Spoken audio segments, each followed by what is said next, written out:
మళ్ళీ బండారు ఏది రోజా గారిని జుగుత్సాకరంగా అతి నీచంగా ఒక మనిషి అనేవాడు మాట్లాడని స్థితిలో మాట్లాడినటువంటి ఈడొక మాజీ మంత్రి. ఇతను గురించి ఇప్పుడు పవన్ కళ్యాణ్ గారు ఏం చెప్తున్నాడు? హోం మంత్రి అంతే ఏంటి మేకప్ గురించి మాట్లాడితేనే ఏమన్నాడు?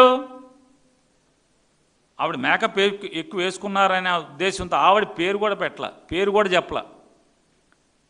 పేరు చెప్పకుండానే ఆ మేకప్ దులిపితే మన గోడకు పుట్టి పెట్టచ్చు అని చెప్పారు.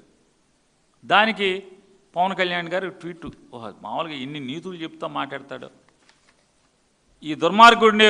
లాడ్జ్లో హోటల్కి వెళ్తే పవన్ కళ్యాణ్ వైజాగ్ వస్తే రోజా ఎపిసోడ్ తర్వాత నేను లాడ్జ్కి వెళ్ళాను, పవన్ కళ్యాణ్ లాడ్జ్లో ఉంటే లాడ్జ్కి వెళ్తే ఆ లాడ్జ్లో వెల్ డన్ బాగా చేసావు, నువ్వు ఏంటి భయపడబాకు, ధైర్యంగా ఉండు, ఏం పర్లా అద్భుతం, ఆహా ఓహో అని కౌలించుకున్నాడని చెప్పి మళ్ళీ పెట్టండి ఒకసారి.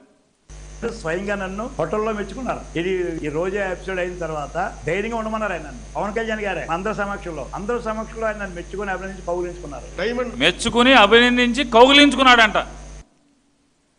ఇది పవన్ కళ్యాణ్ గారి ప్రస్తుత ఉప ముఖ్యమంత్రి ఇన్ని నీతులు మాట్లాడుతున్నటువంటి సనాతన హైందవవాది ఆయన యొక్క